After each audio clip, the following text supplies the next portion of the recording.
Ձեռք բերեք իտալական նրբագեղ ու բարձրակարգ սալիկների նշված տեսականին, վճարելով բացառիկ 4400 դրամ 1 քառակուսի մետրի համար։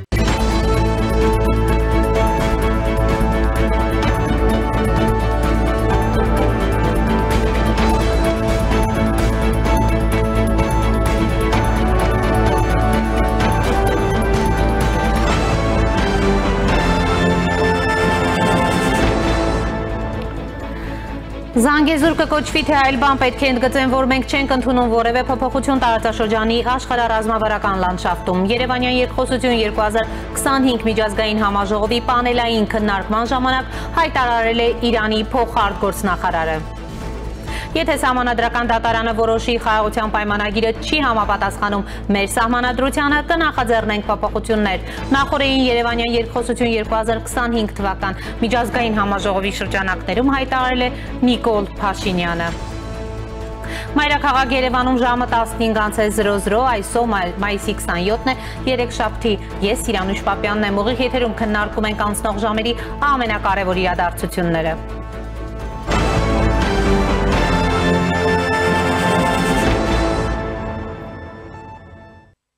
Հարավային Կովկասում պետք է լինի կապվածություն, այլ ոչ թե կտրվածություն, իսկ Միջանցքի տրամաբանությունը հենց կապի խզումն է։ Երեկ Երևանյան երկխոսություն 2025 միջազգային համաժողովի շրջանակում անցկացված պանելային քննարկման ժամանակ հայտարարել է Իրանի փոխարտգործնախարար Սաիդ Խաթիբզադեն, հերթական անգամ բարձրաձայնելով պաշտոնական Թեհրանի դիրքորոշումը Զանգեզուրի Միջանցքի վերաբերյալ։ Շատ կարևոր է, ես ցանկանում եմ շեշտել եւ շատ հստակ ասել, մենք չենք ընդունում որևէ աշխարհագրական փոփոխություն տարածաշրջանում, ինչ էլ որ այն անվանեք Զանգեզուրի միջանցք կամ մեկ այլ բան, մենք աջակցում ենք այն ամենին, ինչ Հայաստանն ու Ադրբեջանը կպայմանավորվեն իրար միջև, բայց այդ պայմանավորվածությունը պետք է հիմնված լինի միջազգային օրենքի, նորմերի, երկրների ինքնիշխանության ու ինքնավարության սկզբունքների վրա, շեշտել է Իրանի փոխարտգործնախարարը։ Իմ ցանկությունն է լսել Հայաստանից, որ ոչ մի միջանցք չի կարող լինել, միջանցքի տրամաբանությունն է կտրել կապը տարածաշրջանում, դա մի բան է, որը մենք չենք տեսնում մեր տարածաշրջանի ապագայի համար, ասել է Խաթիբզադեն։ Նշենք, որ վերջերս Հայաստանում Իրանի դեսպան Մեհդի Սոհբանին Սյունիք կատարած այցի ժամանակ մեկնաբանելով թուրք նախարարի Ադրբեջանի հետ համատեղ այսպես կոչված Զանգեզուրի միջանցքը բացելու մտադրության մասին հայտարարությունը, նույնպես հայտարարել է, որ Զանգեզուրի միջանցք չի լինի։ Ի պատասխան լրագրողի հարցին, թե ինչպես կարձագանքի Իրանը, եթե Բաքուն փորձի դրան հասնել ուժով, Սոհբանին հայտարարել է ոչինչ չի կարելի լուծել ուժով Զանգեզուրի միջանցք չի լինի։ Իրեւ Խաթիբզադեն Երևանյան երկխոսություն 2025 միջազգային համաժողովի շրջանակում լրագրողների հետ ճեպազրույցի ընթացքում հայտարարել է, որ պլանավորում է Իրանի նախագահ Մասուդ Փեզեշքյանի այցը Հայաստան։ Փոխնախարարը շեշտել է, որ երկու երկրների միջև հարաբերությունները շատ լավ մակարդակի վրա են, իրականացվում են դիվանագիտական ամենաբարձր մակարդակի փոխայցեր ու հենց այս շաբաթվա ընթացքում եւս 5 պաշտոնական պատվիրակություններ պետք է այցելեն Հայաստան, հիշեցնելով, որ Հայաստանի անվտանգության խորհրդի քարտուղար Արմեն Գրիգորյանը նախորդ շաբաթ այցելել է Իրան։ Այժմ մենք պլանավորում ենք երկրի ղեկավարի այցը Երևան, երկու մայրաքաղաքների միջև իրականացվում են քաղաքական խորհրդակցություններ, իսկ ինչ վերաբերում է հարաբերությունների տնտեսական ոլորտին, ապա դրանք գտնվում են շատ բարձր մակարդակի վրա եւ առաջիկայում, երբ արդեն փոխադրումների 0%-ի տոկոսադրույքն իրականացվի, տնտեսական համագործակցությունը թռիչքային աճ կարձանագրի, նշել է իրանցի պաշտոնյան, հավելելով, որ լավ համագործակցություն է ձևավորվել նաև նորագույն տեխնոլոգիաների ոլորտում։ Այս պահին կապ ենք հաստատել Թեհրան, զրուցելու ենք Թեհրանի հայկական Արաքս թերթի խմբագիր Մովսես Քեշիշյանի հետ։ Պարոն Քեշիշյան, բարև ձեզ, շնորհակալ եմ միանալու համար։ Ինչպես եք գնահատում Իրանի հաստատակամությունը, որ միանշանակ պնդում է Զանգեզուրի միջանցք չի լինելու։ Ես մեջբերեցի փոխնախարարի խոսքը, վերջերս նաև դեսպանն է Սյունիք այցելել նորից վերահաստատելով դա։ Ձեր գնահատականը, պարոն Քեշիշյան, Իրանից պարբերաբար հնչող այս հայտարարություններին։ Շատ լուրջ է այդ հարցում եւ չեմ կարծում, որ որևէ նահանջ կունենա այդ տեսակ դիրքորոշման մեջ։ Նրանք կանգնած են այդ հարցի կողքին եւ ամեն գնով պիտի պաշտպանեն հայաստանյան դիրքորոշումը, որպես այդ ճանապարհը ինչ անվանումներ կուզենան տան, դրան անվանում կտան միջանց ճանապարհ, թե անց, թե ինչ, ամենայն դեպս դա պիտի լինի Հայաստանի իշխանության ներքո, Հայաստանի վերահսկողության ներքո եւ օտարուց չի կարող այնտեղ միջամտել։ Իրանը դա ընդհանուր չէ եւ Իրանը ամեն գնով դրան դեմ կգնա, որ դա լինի միջանցք, որ պիտի ադրբեջանցի կամ թուրքերը կամ որևէ երրորդ ուժ, այս դեպքում Ռուսաստանը կամ որևէ մեկը ուզենա դրան վերահսկել։ Պարոն Քեշիշյան, ինչ եք կարծում, եթե Ադրբեջանը դիմի արկածախնդրության եւ փորձի ուժով բացել այն, ինչ քայլերի առհասարակ կդիմի Իրանը։ Կարծում եմ, որ արդեն Իրանը թեև այդ հասկացրել է իր հայտարարությամբ, ես ցես հիշեցնեմ, հենց այս վերջերս եղավ պարոն Փեզեշկյանը Բաքվում եւ հենց Բաքվում հայտարարեց այդ մասին, որ երկու երկրները պարտավոր են ճանաչել փոխադարձ սահմանային վիճակը միջազգայինորեն հարգել տարածքային ամբողջականությունը եւ միայն տարածքային ամբողջականության ճանաչման դեպքում է որ կարող է խաղաղություն հաստատվի տարածաշրջանում եւ կայուն վիճակ ստեղծել։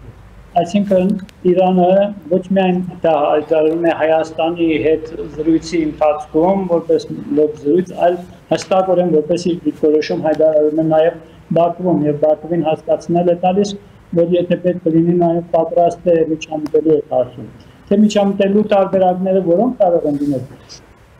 Կարելի է սպասել եւ տեսնել, բայց այնուամենայնիվ փաստորեն որ Իրանը չի պատրաստվում իր այլընտրանք ճանապարհից, այսինքն Հայաստան դեպի Սևձով, ինչպես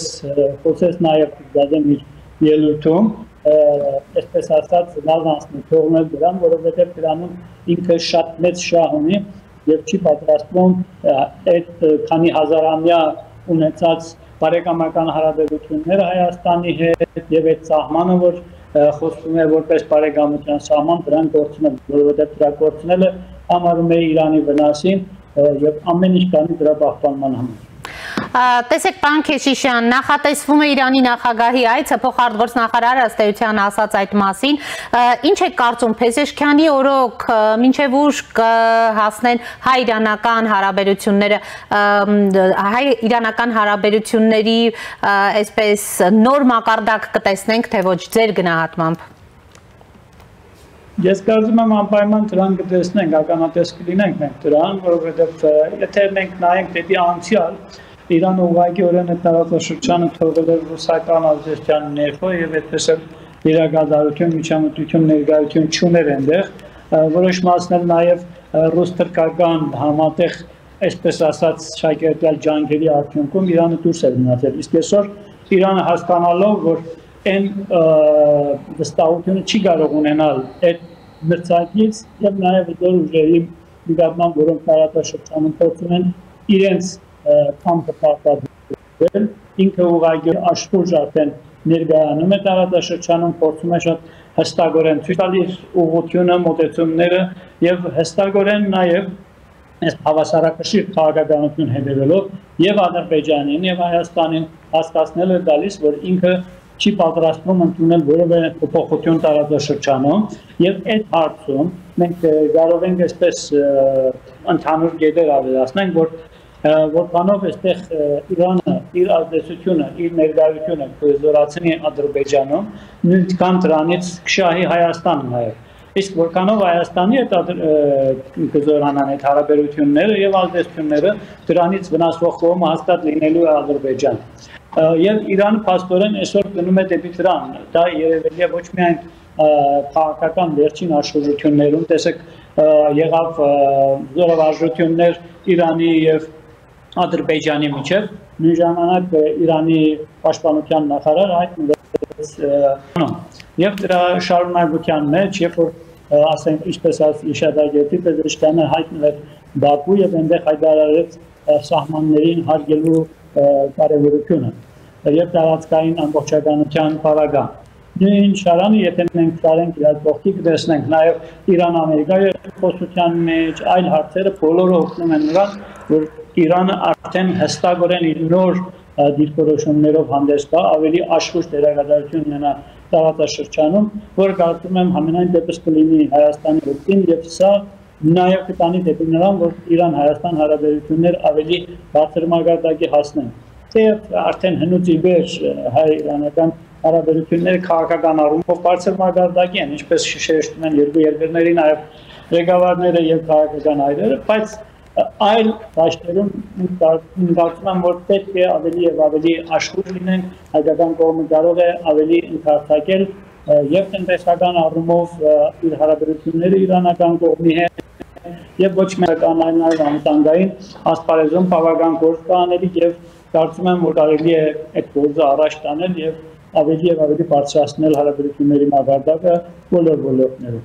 Պարոն Քեշիշյան, տեսեք, երբ նշվում է տնտեսական համագործակցության խորացման մասին, եթե փոխադրումների 0% է իրականացվում, առաջիկայում մենք իսկապես կտեսնենք հայ-իրանական տնտեսական հարաբերություններում այսպես ինչ-որ առումով թռիչքային աճ։ Այո, բնականաբար այդպես է, տեսեք, օրինակի համար հենց Ռուսաստանի շրջափակումի արդյունքում այսօր Հայաստան-Ռուսաստան առևտրական այսպես ասած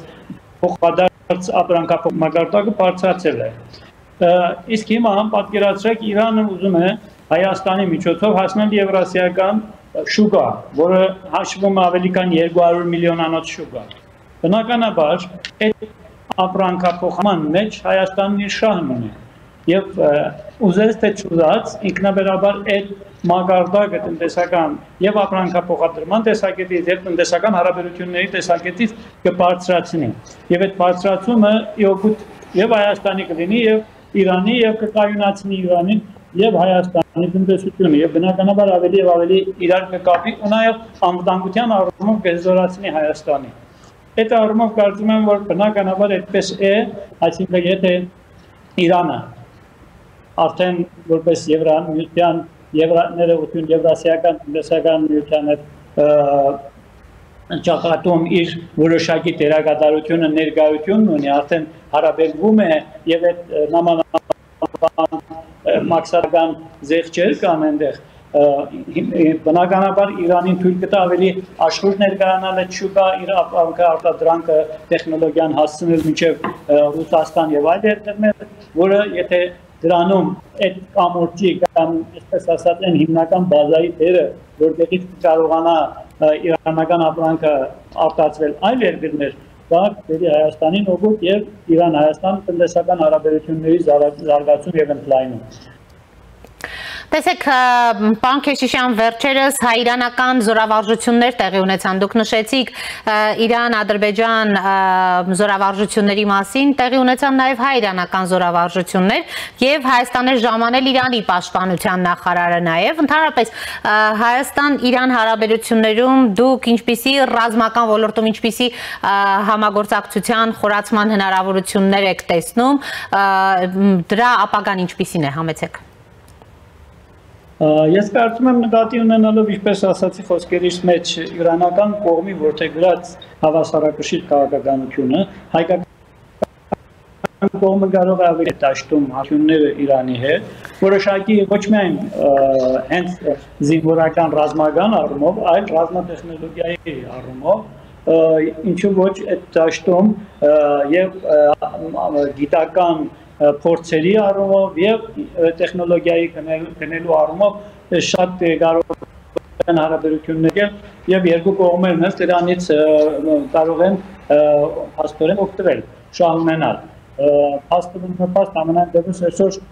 շատ երկրներ այդ շարքում նաեւ Ռուսաստանը օգտվում է իրանական ռազմական տեխնոլոգիայից, հիմնականորեն ասենք ԱՏՍ-ներից, որը շատ կարեւոր եւ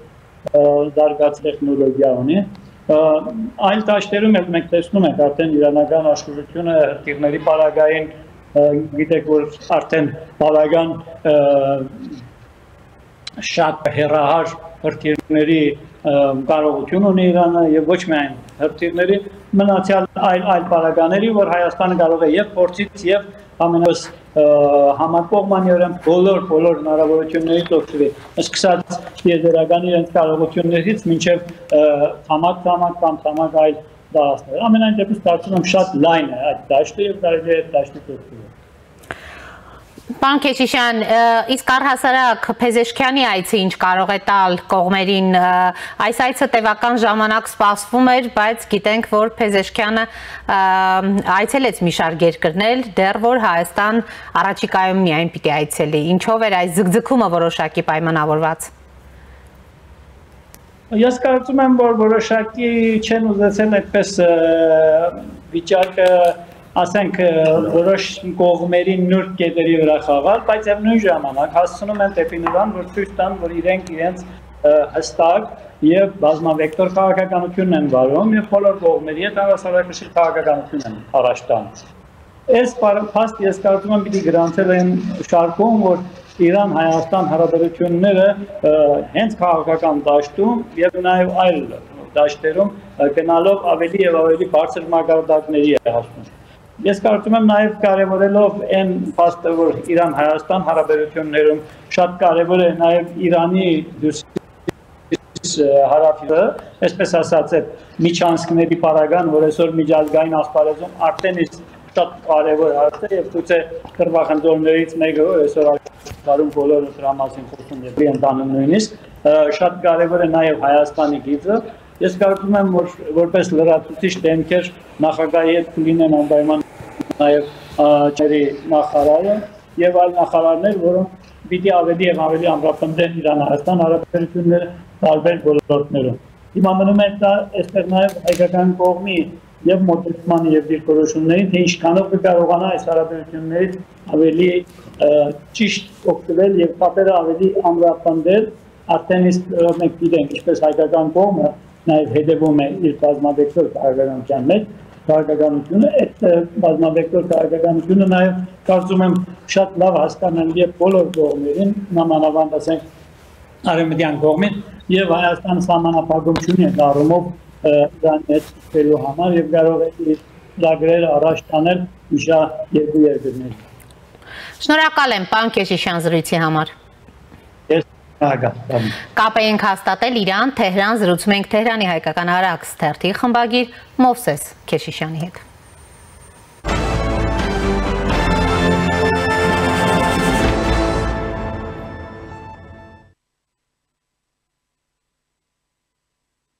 Երեկ Երևանյան երկխոսություն 2025 միջազգային համաժողովի շրջանակներում վարչապետ Նիկոլ Փաշինյանը ողջունելով ներկաներին անդրադարձել է Հայաստանի եւ Ադրբեջանի միջև խաղաղության ու միջպետական հարաբերությունների հաստատման մասին համաձայնագրի նախագծին եւ նշել, որ փաստաթուղթը վերջնական տեսքի է բերվել եւ ավարտին հասցվել դրա շուրջ բանակցությունները։ Հայաստանը հայտարարել է, որ եւ անձամբ ես հայտարարել եմ, որ պատրաստ եմ ստորագրել այն, ասել է վարչապետը։ Մենք առաջարկում ենք ստորագրել խաղաղության պայմանագիրը եւ զուգահեռաբար դիմել ԵԱՀԿ-ի Մինսկի խմբի կառույցները լուծարելու հարցով։ Ես կարծում եմ, որ դա կառուցողական մոտեցում է եւ կառուցողական առաջարկ է ունենալ երկու փաստաթղթեր սեղանին դրված եւ ստորագրել այդ փաստաթղթերը միաժամանակ նույն պահին, նույն վայրում։ Հաջորդ խնդիրը, որ Ադրբեջանը բարձրացնում է,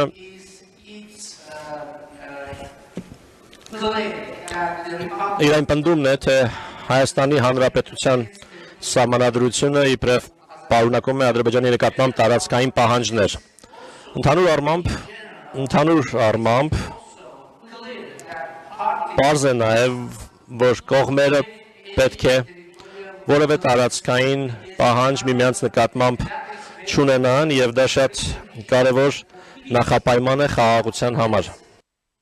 Երկրի ղեկավարը ընդգծել է Հայաստանի սահմանադրական դատարանը արձանագրել է, որ Ալմա-Աթայի հռչակագիրն ամբողջովին համապատասխանում է Հայաստանի սահմանադրությանը, ինչը նշանակում է, որ Հայաստանի սահմանադրության մեջ չկա տարածքային պահանջ որևէ հարևանի նկատմամբ։ Մեր սահմանադրական դատարանը գտել է, եզրակացրել է, որ Ալմա-Աթայի հռչակագիրը ամբողջովին համապատասխանում է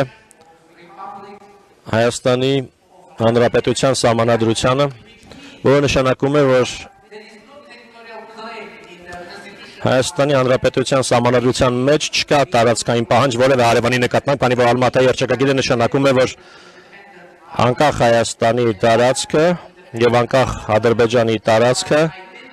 նույնն են, ինչ համապատասխանաբար խորհրդային Հայաստանի եւ խորհրդային Ադրբեջանի տարածքները։ Սակայն դա ամբողջ պատմությունը չէ, քանի որ ինչպես արդեն ասացի, մենք կարողացել ենք խաղաղության պայմանագրի տեքստի նախագծում Հայաստանի եւ Ադրբեջանի միջև համաձայնության գալ եւ համաձայնեցված տեքստում արդեն դրույթ կա այն մասին, որ կողմերը հաստատում են, որ նախկին խորհրդային հանրապետությունների միջև վարչական սահմանները դառնում են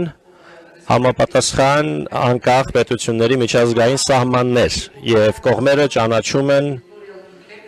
միմյանց ինքնիշխանությունը, տարածքային ամբողջականությունը եւ միջազգային սահմանների անխախտելիությունը եւ միմյանց քաղաքական անկախությունը։ Փաշինյանն ընդգծել է, որ սահմանադրական փոփոխություններ կնախաձեռնի, եթե սահմանադրական դատարանը որոշի, որ խաղաղության պայմանագիրը չի համապատասխանում Հայաստանի սահմանադրությանը, եթե սահմանադրական դատարանը որոշի, որ խաղաղության պայմանագիրը չի համապատասխանում մեր սահմանադրությանը, այդ դեպքում ես կնախաձեռնեմ սահմանադրական փոփոխություններ, քանի որ խաղաղության գործընթացը եւ խաղաղության պայմանագիրը չպետք է բաց թողնվեն, եւ կփորձենք ու կհամոզենք մեր հասարակությանը, որ այդ փոփոխությունն արվի տևական ու երկարատև խաղաղության հասնելու համար, ասել է նա։ Իրեպ չնայած այն բանին, որ Հայաստանի իշխանությունը հայտարարում է, թե խաղաղության պայմանագրի տեքստը արդեն համաձայնեցված է եւ պատրաստ է ստորագրման, այն լինելով միջպետական պայմանագիր, Հայաստանում պետք է անցած լիներ ներպետական համաձայնեցման ընթացակարգերով, ինչը նշանակում է, որ պայմանագրի տեքստը պետք է ներկայացված լիներ նախարարություններին եզրակացություն ստանալու համար, մինչդեռ պետական գերատեսչությունների մեծ մասը տեղյակ չեն դրանից։ Եվ այս պահին կապ ենք հաստատել Ֆրանսիա, զրուցելու ենք ֆրանսահայ իրավաբան, միջազգային իրավունքի մասնագետ Ռաֆի Ֆիլիպ Քալֆայանի հետ։ Պարոն Քալֆայան, բարև ձեզ, շնորհակալ եմ միանալու համար։ Բարև ձեզ։ Եվ այսպես, պարոն Քալֆայան, անդրադառնանք երեք վարչապետի հայտարարությանը, մասնավորապես վարչապետ Փաշինյանը հայտարարում է, որ եթե Հայաստանի սահմանադրական դատարանը որոշի խաղաղության պայմանագիրը չի համապատասխանում մեր սահմանադրությանը, կնախաձեռնենք փոփոխություններ, բավականին քննարկման առիթ է դարձել, ձեր գնահատականը արդյոք, եթե սահմանադրական դատարանը որոշի, որ այդ պայմանագիրը չի համապատասխանում մեր սահմանադրությանը, պետք է այդպիսի փոփոխություններ նախաձեռնել։ Ինչպես եք դուք առհասարակ գնահատում եւ որքանով եք մոտ համարում այդ պայմանագրի կյանքի կոչումն առհասարակ, երբ Հայաստանը անընդհատ խոսում է ժամի եւ վայրի մասին, պատրաստ է ստորագրման, համեցեք։ Լավ, այդ թեման շատ լայն է։ Նախ ուզեմ հիշեցնել, որ այդ սահմանադրության հարցերը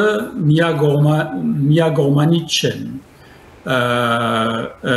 Պետք է որ հիշեցնեմ ամենուն, որ Ադրբեջանի սահմանադրությունը ճանաչում է շատ հստակ ցևով 1918-ից մինչև 1920-ից անհրաժեշտության սահմանադրությունը եւ դարածքները։ Սա շատ կարևոր է,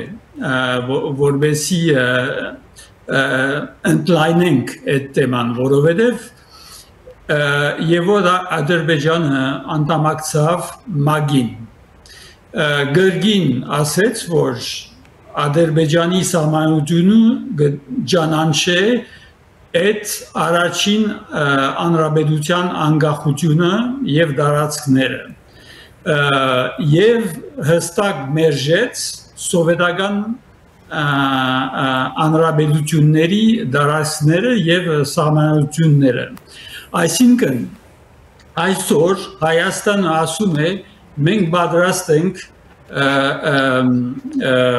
փոխել մեր սահմանությունը, եթե այսպեսի ուրեմն հարց կա դարածքների մասին, բայց Ադրբեջանը չի ասում նույն բանը։ Այսինքն գրգին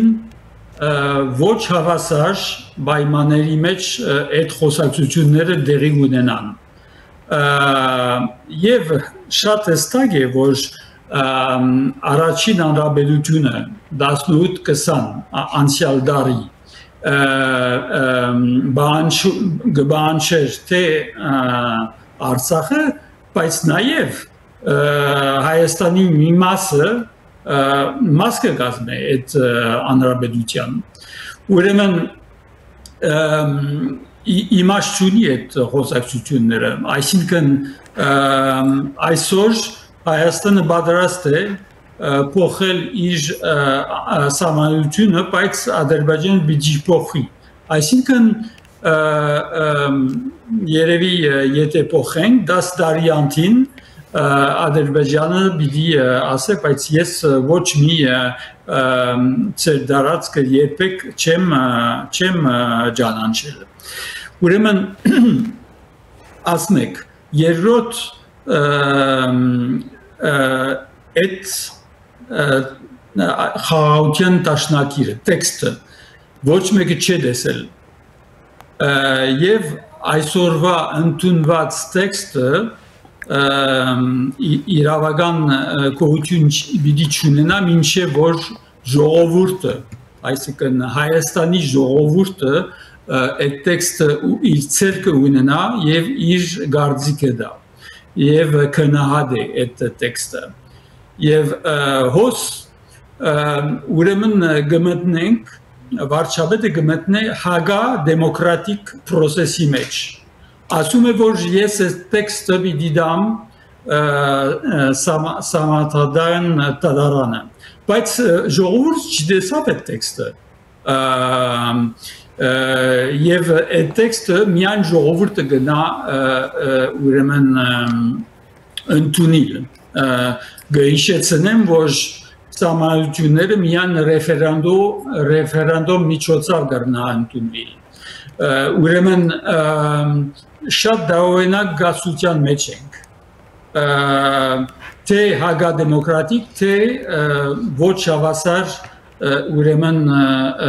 սիստեմի մեջ եւ որ Ադրբեջանը ինքը չընդունի իր սահմանությունը փոխել Պարոն Քալֆայան, տեսեք, Հայաստանի իշխանությունը հայտարարում է, որ խաղաղության պայմանագրի տեքստը արդեն համաձայնեցված է եւ պատրաստ է ստորագրման, եւ այն պետք է Հայաստանում ներպետական համաձայնեցված ընթացակարգերով անցներ, պիտի տարբեր գերատեսչություններ, նախարարություններ արդեն իսկ իրենց եզրակացությունը տված լինեին, բայց այդպիսի գործընթացի ականատես չենք, սա ինչի մասին է խոսքում։ Երևի շատ լավ չի հասկացա հարցումը, բայց նայեցեք վարչապետի ընդունված տեքստը չենք կարող ընդունել իբր ուրեմն իրավական տեքստ, որովհետև գրգին ասում են, որ մեր սահմանության մեջ ոևէ սահմանադրական փոփոխություն կամ միջազգային ուրեմն դաշնակիր international treaty պետք է որ ընդունվի ազգային ժողովի մոտ ազգային ժողովը կներկայացնի ժողովուրդը միայն ժողովրդի ցայն հոնը գտնվի եւ ոևէ սահմանադրության փոփոխություն պետք է որ ընդունվի ռեֆերենդումի միջոցով ուրեմն հոս վարչապետը կրնասել ինչ որ գուզե բայց հոս եթե ինքը որոշի որ այդ տաշնակիրը արդեն վերջնական է եւ ոչ մեկը չի կրնար փոխել ուրեմն թե